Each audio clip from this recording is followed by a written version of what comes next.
You guys ready? There's a lot of you here. I don't know if you're ready. Are you guys ready?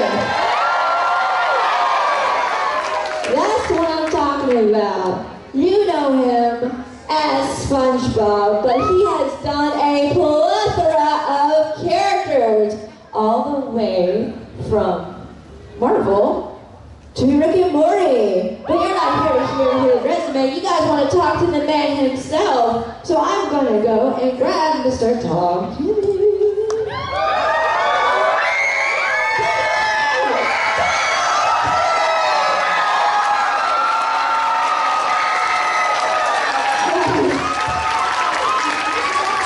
This is awesome. That might be the best entrance I've ever seen. I wasn't expecting this many people.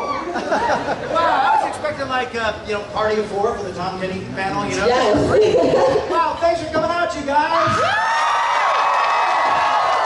This is really amazing. I didn't know it was going to be like this when I walked in the door. No. Wow. Usually you can peek through a curtain, but since you have you on the door, it's really hard to see. This is a trip. Wow, thank you guys so much for coming out, man. Thank you so much. Are you having a good time? I am having a great time. I'm blown away. I'm 100% blown away. I'm not sure if we're actually violating any fire codes. So be careful with blocking the exits and stuff. So, but we are. It's sold out. It's sold out today. Don't mention the fire code. But if anything happens, I'm climbing over every one of you to get the hell out of here. Okay? I'm an actor. Let me out. I'm an actor. Awesome. Looks like we already have a really long line. Should we go ahead? Yeah, wow, these are all questions. Hey, can I say, as a wrestling fan, I had no idea until I showed up here that my moderator would be Blue Pants. Hello for you wrestling fans. Yeah, Leva wrestles under the name Blue Pants. I'm a big wrestling fan. Cool. Hello, sir. What's your name? My name's Nick, and I was wondering how you got involved with Patchy the Pirate. Did you ask Nick, or did Nick ask you? Oh, the Patchy the Pirate, the live action sequences. Those started in the first season. Steve Hillenburg and I and some of the other guys were talking, because of the age we are, we were talking about like the days where like every local station in every market had their own kind of kiddie show host, like the weatherman on the news would dress up like an astronaut or a sailor or something like that and show Popeye cartoons and Little Rascals and stuff like that. This is ancient history for people like you, but it was really fun. So we said, let's do like a low rent kiddie show host and he'll be a pirate, Patchy the Pirate. And they said, I was just kind of around. One thing about cartoons is that if you're around, they'll press you into service, right? Like they'll go, hey, can you meow like a cat? Meow. Okay, you're Carol. You know what I mean? Hey, we wanted a narrator that sounds like Jacques Cousteau. Can you do that? 2 hours later, they were still. It's like, okay, that's you. So the fun part about this job is that you get to try on all these hats and be all these different people, and it never gets old. I love it. It's the best job in the world. So that's how Patchy started.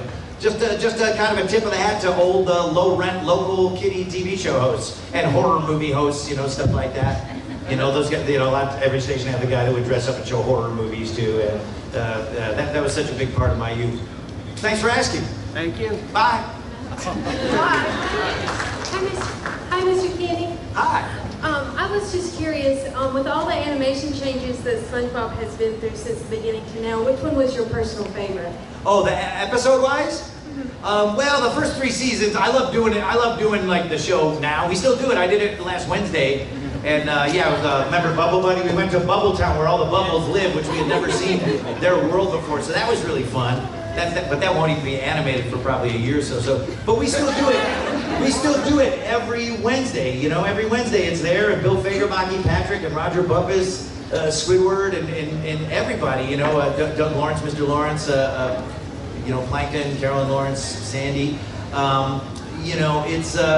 It's just a great place to work with great people. And then the other 4 days a week, you're doing stuff that isn't SpongeBob, so you don't get sick of doing it. It's just like this nice place to go every Wednesday. But I still have like I was saying, the first early seasons still have a special place in my heart, And I gotta say, Band Geeks is my favorite. Sweet Big Victory is like, you know, if you're ever not feeling good about yourself, just play Sweet Sweet Victory and do this, you know. It'll pump you up. And is mayonnaise an instrument? That's like the greatest. I mean, who amongst us you can't not say that when you're using mayonnaise now. Right? Is mayonnaise an instrument? He says that every time he uses mayonnaise. I love it. So probably Band Geeks is my favorite. Yeah. Thank you. Thanks. Not an instrument either. Hi, my name is Carla. Hello. I told my cousin about you, so he's gonna watch Spongebob every day now. He's like super stoked. But my main question for you is, like, you stayed on the top for so long. What is it that you're doing as like being one of the top voice actors around? Cool. The question was? I heard you say what is it I'm doing? Oh, sorry. What is it that you're doing to stay on top as being one of the top voice Oh, actors? I hear you. Thanks. What am I doing to stay on top of like trends in the business and like just stay employed? Yeah. Yeah, I mean, you're right. No, you're right. That's what it's all about. Is just like just keeping on working, you know, and it's you know, for one reason it's fun and it's kind of what you do, and I also have no other job skills and no plan B. So it's not like, oh, if cartoons go belly up, I'll just go back to my lucrative brain surgery career that I used to have. You know, I don't have that. So yeah, it's just, for me, it's just you got to keep your ears open and you just got to keep auditioning for stuff. Like I audition for stuff every day, commercials, video games, TV shows, where you just, you know, you look at a picture of that character and they have a little paragraph about what the character's personality is, and you just lay it down on tape and try to be the one that they like out of all the ones they're listening to. And it's all, you know, it's all the top voice actor people that are competing for all this stuff. You know, John DiMaggio and Ron Paulson and all those people, you know, that are my dear friends. But you know, and they're great. Like I think they're 10,000 times better than me. So you just gotta always be making your best guess. Thank you. You just always gotta be, they are though. Yeah, you always gotta be making your best guess. And I like doing that Rubik's Cube and figuring that stuff out. So it keeps it fresh. You know, it keeps you from getting burned out. So it's really just keeping your glove on and staying in the game. You know, I love it. I love it. Thank you. Thank you. Tell us about the hustle. Hey, you know, yeah. Sorry, yeah, you gotta hustle. Yeah, it's like being a wrestler or any freelance, entertainment. any independent business person, right? If you're like an entrepreneur or an independent voice person, you just always gotta be drumming up business, and that just means putting yourself out there. And it's not always easy, right? Because well, you literally get knocked on your butt. But with me, it is like most of the stuff you audition for, you don't get. It's a numbers game. So you audition, and then you go, okay, I guess that didn't pan out. And then once in a while they go, hey, you got that thing. Or sometimes they'll torture you. Like they'll say, it's down to you and 4 other people. It's down to you and 3 other people. Hey, it's down to you and 2 other people. It's down to you and 1 other guy, but he's a celebrity, so I don't know. And then if you get it, it's just like, yeah, sweet, sweet victory. You know? It's total adrenaline. I still am addicted to that getting the job feeling, you know. So I'm sorry, your question. Hi, Mr. Kenny. My name is Jamie. I just want to say that you're a big inspiration to me, and you're my childhood, and it's an honor to have you here. I just wanted to say, when you first saw SpongeBob, what other voices did you have in mind instead of the voice that he has now? Like, did you have any other voices you wanted for him to have? Or wow, that's a great question, and thanks for telling me I'm your childhood. That's really nice. You are. Yeah.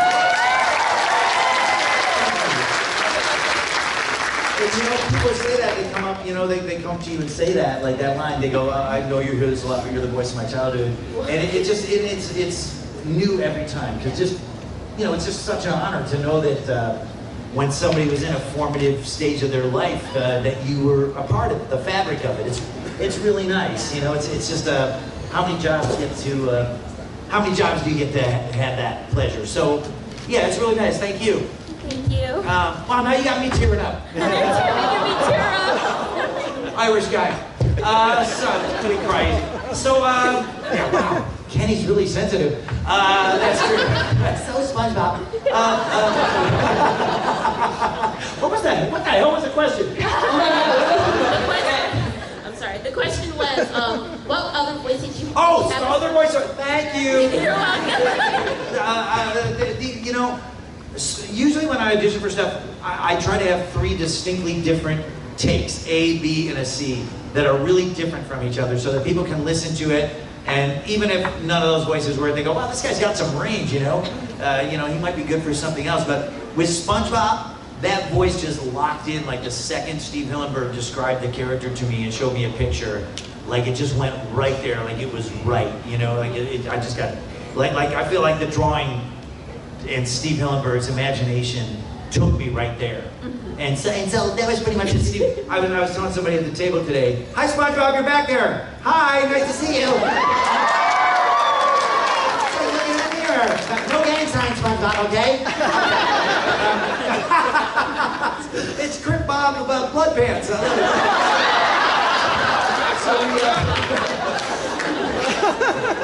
So Steve had said, this is the guy, he's half a boy and half a man. That's what he said, which is a great song by Nickelodeon. He said he's half a boy and half a man. He's kind of, so think of Pee Wee Herman meets a Munchkin, meets, Jerry Lewis and all those movies where he was like a kid and an adult, like he was in a grown-up world, and he's like, hi, lady, hi. So he said all those, Stan Laurel from Laurel and Hardy, ancient comedy team, and Stan Laurel was very childlike. He was like a little kid, and he said, think of those guys that were like not kids, but they were kids. And he said, SpongeBob's got a job, and but he also goes to school, but he lives alone. He's definitely got 1 foot in childhood and 1 foot in the grown-up world. And when he gave me all that, the voice just came right in. And then the laugh, I had never done that before in my life. And there was just a scene where SpongeBob laughed, and I just went,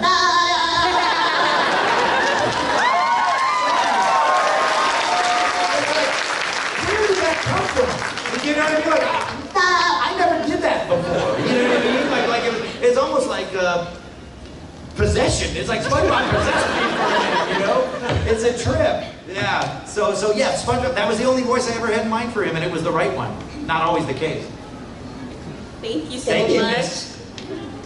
Thank you for my adulthood.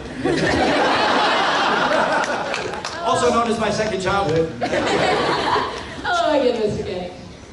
Hi, nice to see you. You are cosplaying as Karen the Computer, the Broadway version.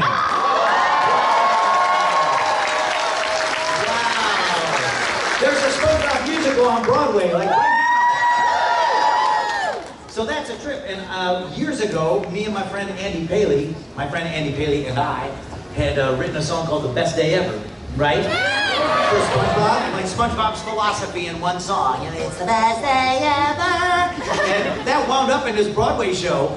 And then the score got nominated for a Tony. 12 Tonys. So it's like, wow, like we're sort of Tony-nominated Broadway songwriters now, like the crazy place that this adventure takes you. And as long as you're dressed like Karen the Computer, my wife, Jill Talley, voices Karen on the show.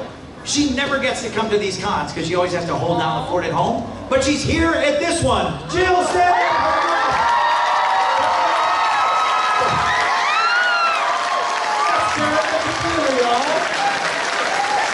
She's also the mom on Loud House. You got a Loud House shit on. That's my mom. She never gets to come to these things. And she actually surprised me by showing up. Can I get a picture with you later, Miss Kelly? Thank you so much. Oh my gosh.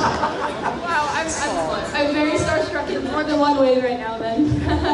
Already seeing you and now seeing your wonderful wife. Thank you, I know. Amazing. So, we don't get to see each other in these things very much, so it's like, yeah.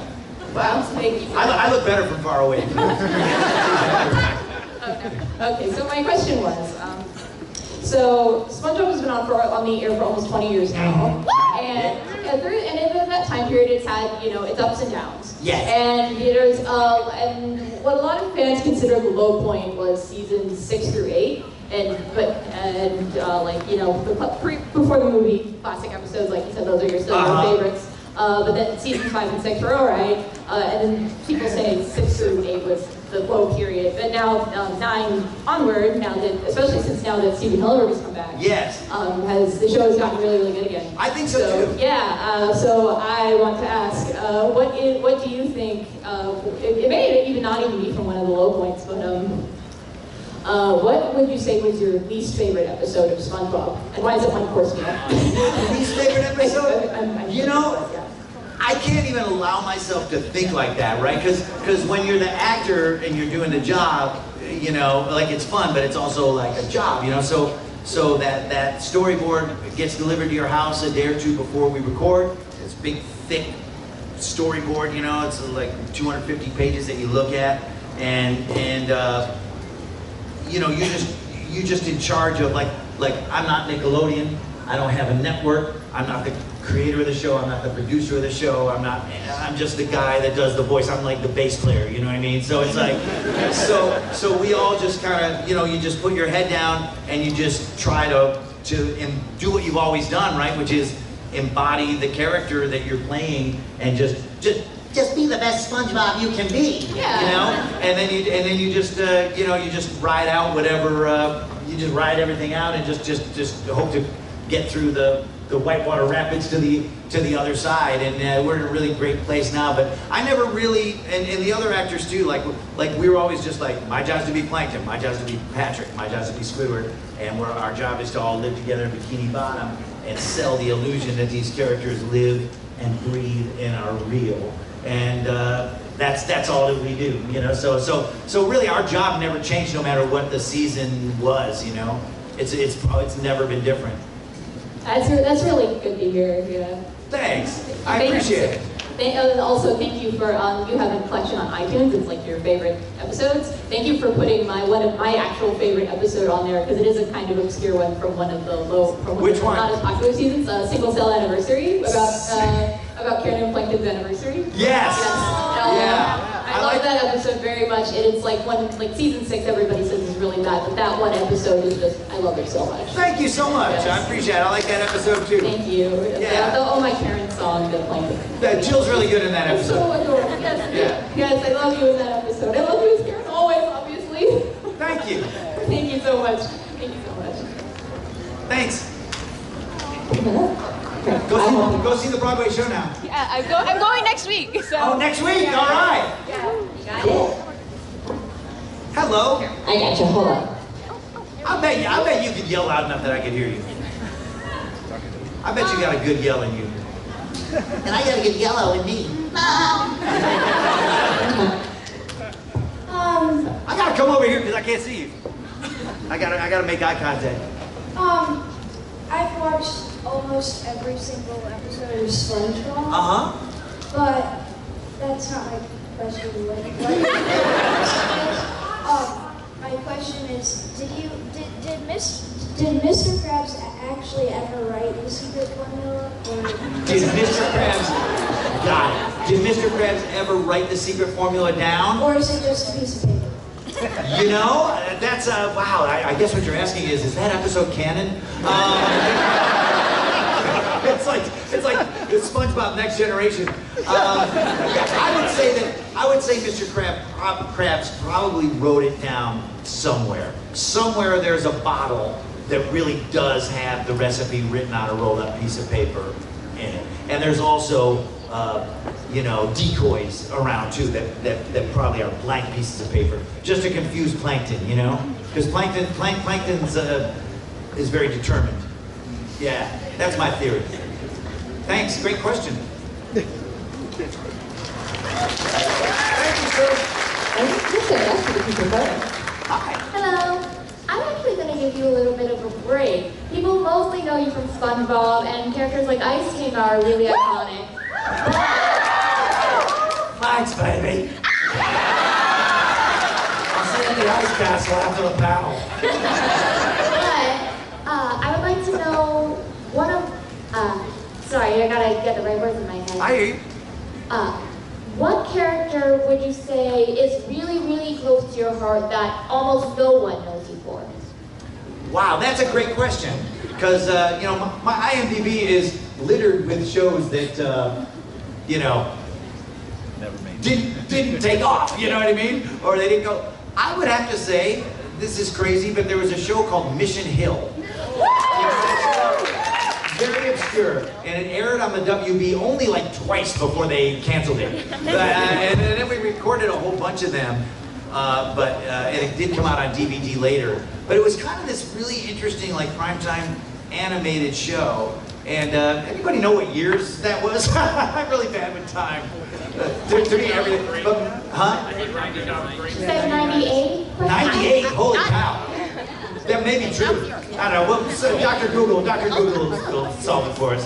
But we, what was cool about that show was I played a guy named Wally that was, and another voice actor named Nick Jameson played my boyfriend.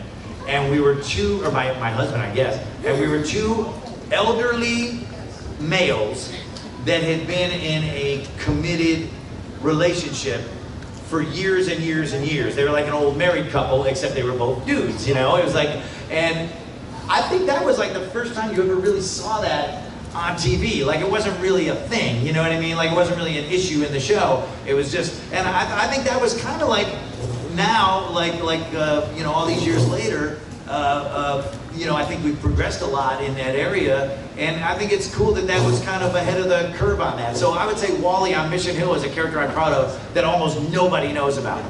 Yeah. Thank you.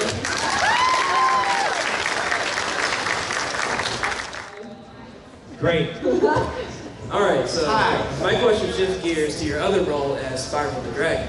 Oh, yes, Spyro the Dragon.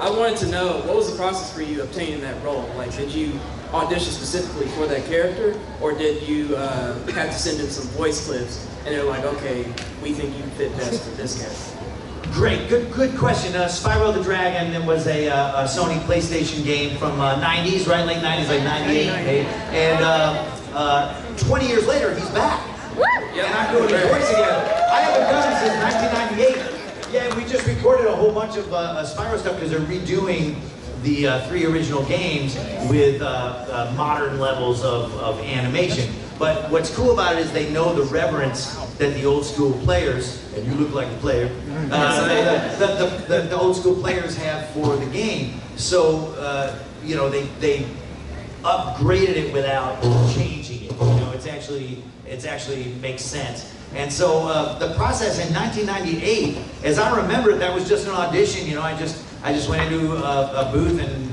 auditioned for Spyro, and there had already been one Spyro game, right? And he was voiced by Carlos Alazraqui, and who was Rocco on Rocco's Modern Life. Yeah.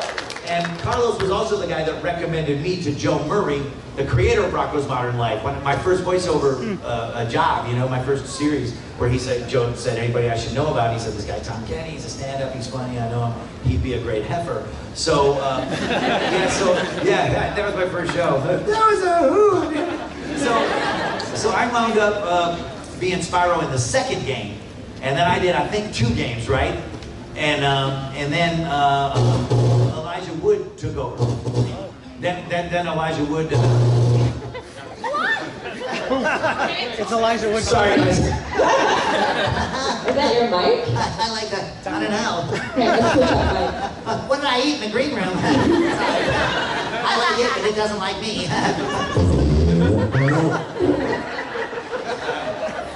I don't know what that is. Maybe we're not grounded. I think it's the fire marshal trying to get us out of here.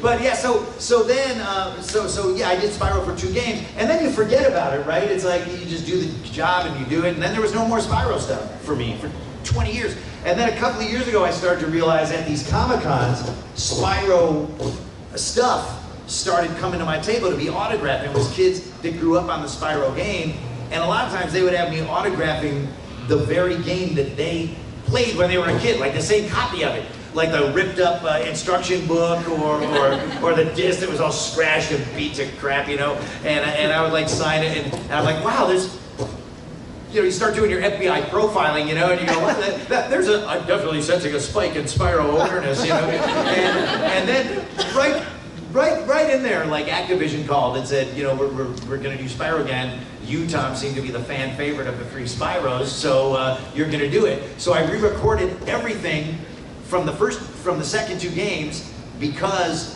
the recording files they had were old. They were 20 years old. They weren't sufficient audio quality. So I had to sound like I did 20 years ago. So that, yeah, I know, but you don't, you know. You just don't want Spyro to sound old. Come on, Sparks! I'm a 16-year-old dragon! Yeah, so that was fun, but I also revoiced the original game that Carlos had originally done, so now that game has my voice in the new version too, just to keep it consistent. So yeah, Spyro was just an audition, you know, you put your lines in the water and you just see which ones get bid on, you know? Awesome. Thanks, Congrats man. again. Look for it, it's coming out in the fall. Yes, it is. Yeah.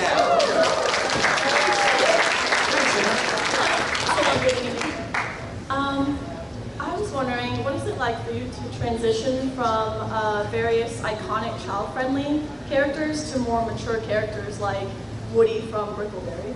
Oh yeah, Woody from Brickleberry. The Rex Rocket. Yeah, there's those guys, Waco Gwen and Roger Black. Roger Black is Yucko the Clown on the Howard Stern Show. They have a new show called Paradise PD that is equally family unfriendly.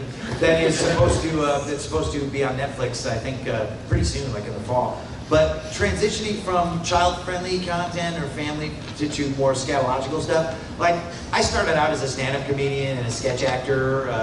There's a show that my wife and I were both on called Mr. Show with Bob and David. That David Cross and Better Call Saul's Bob Odenkirk on it, you know, 20 years ago, 21 years ago, more.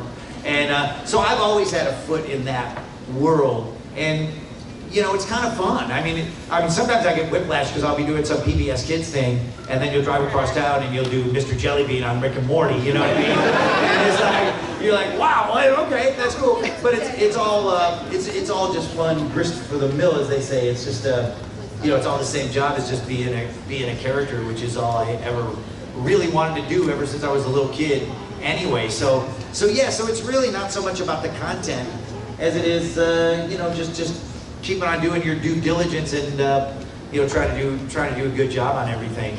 But yeah, I love doing the family-friendly stuff. But it's kind of fun to get a little more after dark sometimes too. You know what I mean?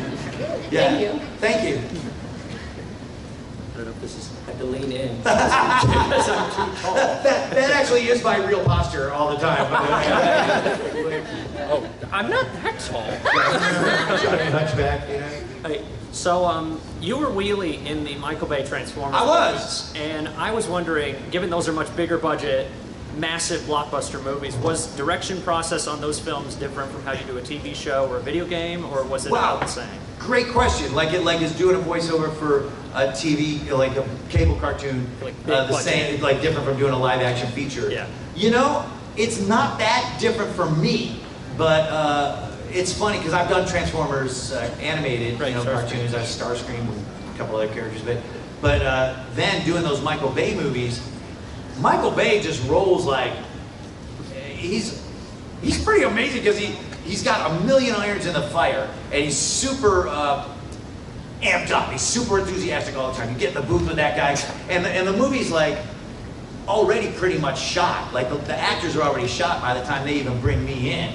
And the robots aren't in the shot yet. You know, sometimes you're looking at really basic, like blue and red lines that are where the robot's going to be. Or sometimes it's like Shia LaBeouf reacting. Like I get to see Shia LaBeouf reacting to like a moth.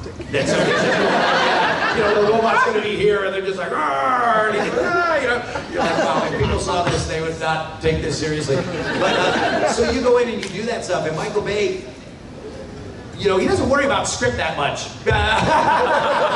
Surprise! So he'll just go, great, say this, and then you say it, and then he'll go, okay, say something else. What should I say? Just make something up. And you go, okay, so you make something, he goes, that's good, do that again. And you do it, and you go, do it again faster. You go, good, and then he goes, do it, that's good, do that again slower. And then he goes, okay, great. And then one of the writers will like whisper in his ear and go, okay, here, now say this. And so it's kind of like this lightning. It's like being on the lightning round on Jeopardy, you know? It's like intense, you know? And then every so often he'll stop. Michael says such and such is on the line, and he'll like get on the phone and scream at somebody and make them cry. And then he'll come back and be really nice to me. Okay, Tom, where were we? And everybody's going, why does Michael Bay love you? Wow, I don't know. I don't have anything on the guy. And they go, you're like a snake charmer, like the cobra that everybody's scared of seems to love you. And I'm like, I don't know. But so it's pretty much the same, but you know, it's really fast-paced. You know, a lot of screaming. And a funny moment on one of the Transformers movies, like I came in and I'm looking at the movie, you know, in a screening room, and I'm, you know, I'm on a microphone, And they beep you in, boop, boop, boop, and then you do your wheelie like, hey, what this so hard is, what's going on? And they're climbing on these pyramids, you know what I mean? They're climbing on the pyramids, and I go, wow, those are amazing, you know? Like, what are those pyramids? And he goes, the pyramids. So you actually got permission to let your actors like run around on the freaking pyramids in Egypt, you know, on the plains of Cheops, you know? He's like, yeah, I got friends in high places. It's like, wow, they actually like, actors mess around on these ancient, like, fragile things, you know? But I guess that's the power that Michael Bay wields in the industry. So, yeah, that's the Transformers story. Thank you. FYI, we have about 10 minutes. We're going to try to get through everyone, but just know we may not. There's no what? So we have about 10 minutes left. Got it. So shorter answers, I hear you. Well, that's just warning them in case they don't get. You take your time. You do what you want. This is your panel. Wow. Hi, Maleficent. Hi, Beastie. Do you mind if I record this? You do whatever you want. Okay. I got no Michael Cohen type secrets. Go ahead and take me. I think we should pay in cash. No. I wanted to know what it was like to work at Nickelodeon for 2 different shows. Like first you worked on Rocko's Modern Life on a different crew, and then you went over to Spongebob. And I know that there are some people that transplanted between shows, but I wanted to know what it was like. Sure. You know, there were differences. Rocko was like 1993, 94 when we were recording that. And the inmates were very much more running the asylum at that point. Like there seemed to be no oversight, you know what I mean? You could kind of do whatever you wanted, and the animation people were just down in the basement, nobody really checked on you. So you could sneak a lot more stuff in back then, you know? And then that got harder as the years went on. And, but Rocko was a great incubator. You know, I met Stephen Hillenburg, creator of SpongeBob, on that show. I met Doug Lawrence, who was a storyboard guy on Rocko at that point, and then, you know, he had this talent to be an amazing voice guy. He was Filbert on Rocko. He's Plankton on SpongeBob. And just, you know, people like Nick Jennings, Derek Dryman, all these people that cut their teeth on Rocko's Modern Life. It was like the summer camp that we all learned how to play the game at, you know. And so it's fun, you know. It's the same network, it's the same vibe, but it's a little harder to sneak things in the script, you know what I mean? There's more eyeballs watching it now, but it's still a blast, yeah. Yeah, and every studio is different, you know. I do stuff for Cartoon Network and Disney and Warner Brothers and everybody, and every studio's got their own vibe. Thank you. You bet. Hi. Hi. Oh my God, I'm talking about childhood right now. Hold on. Hold on, this is so weird. First of all, you're my hero. I love you. I've watched every single episode of SpongeBob. Yeah, like SpongeBob's so cute. This is so weird. Okay. So don't mind me. It's okay. All right. So I know that you've done Adventure Time and SpongeBob. Was there like an episode that made you like emotional, like? Spoilers, like Simon and Marcy, like I remember you. Like, was there like ever? Did you like get emotional on that? Oh God, yes.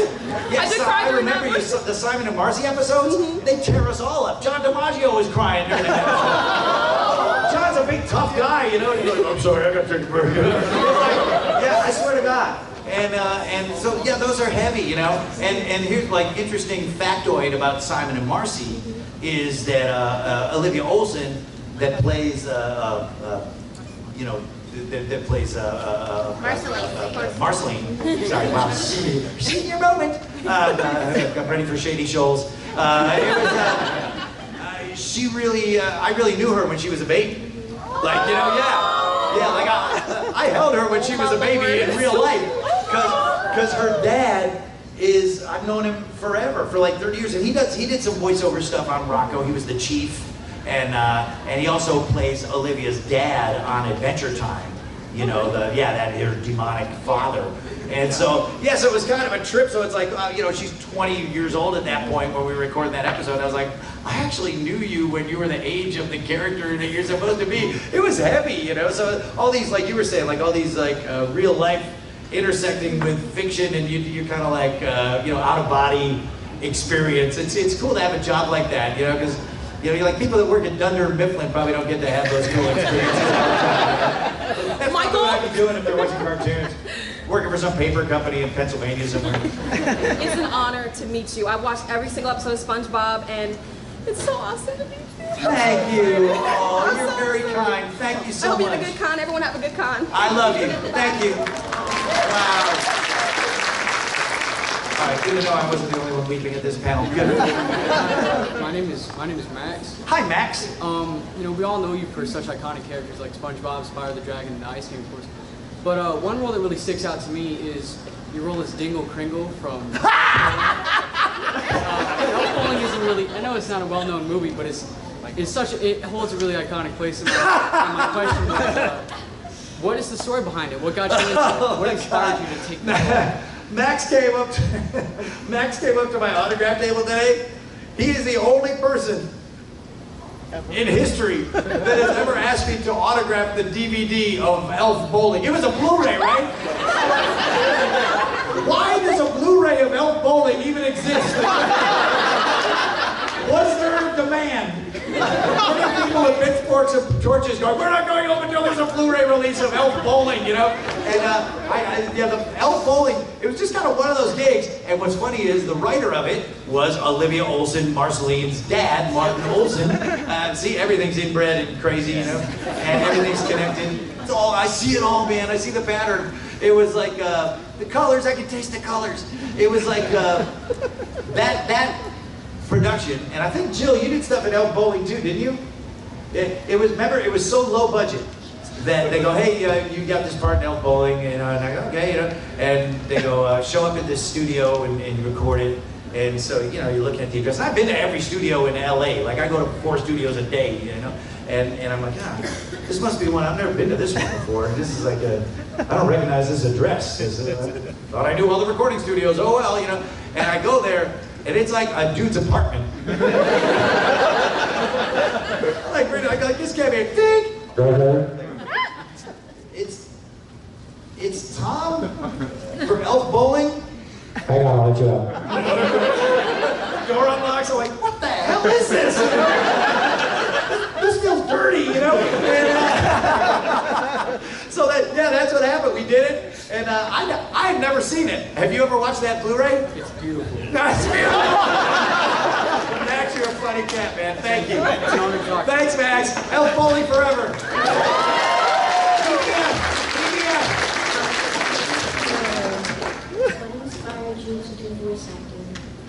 What inspired me to do voice acting? That's really nice. What's your name? Dominic. Dominic? Hi, Dominic. You know, what inspired me to do voice acting? You know, I feel like it's the job I wanted to do ever since I was a little kid.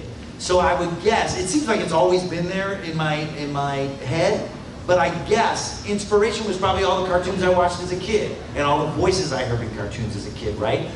There was a guy named Mel Blanc, right? He did every Looney Tune practically, not all of them, but most of them. You know, Daffy Duck, Bugs Bunny, Tweety Bird, Sylvester, countless other ones. You know, he did George Jetson's boss, Mr. Spacely on the Jetsons. He did Barney Rubble on the Flintstones. He was like a million voices, everything. And he was a guy that when I started seeing that name on every credit when I was watching TV as a kid, I just went, you know, like, wow, that's one guy. You know, I think I might want to do that. And people like him, there was a guy named Stan Freberg that made comedy albums that inspired me, and a woman named June Foray that passed away recently. She was 100 years old, and she did voiceover pretty much right up until the end. She was Rocky the Flying Squirrel on Boing Boing Rocky. She was Natasha on Boing Boing Rocky. She was like Cindy Lou Who in The Grinch. She was like Talking Tina in that Twilight Zone episode. I'm going to kill you, you know?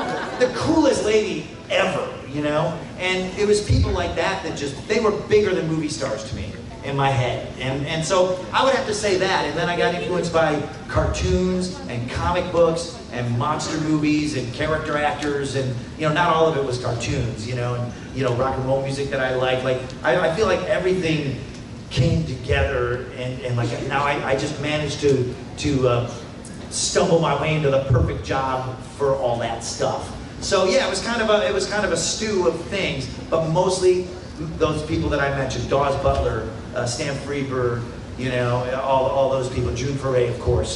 So yeah, the old school, you know, the stuff I grew up with, probably the same as you. You might grow up, Dominic, you might wind up doing a job inspired by all the crazy stuff that you love right now. And people will say, you'll never make a living at that, you know what I mean?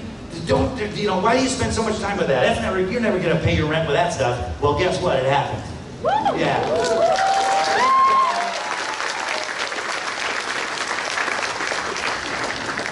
Hi, how you doing? Hi, you look familiar. I'm Jesus. Hi, I knew it! Did I go to school with this guy? No, Jesus. I'm not used to, I'm used to the stained glass version of you. In the window. Right, that's kind of get wrong. You never know what it is. I was trying to make a joke that wouldn't get me in big trouble. My question is, how did you guys come up with one of the most iconic names, in my opinion, Smitty Warben Jagerman Jensen?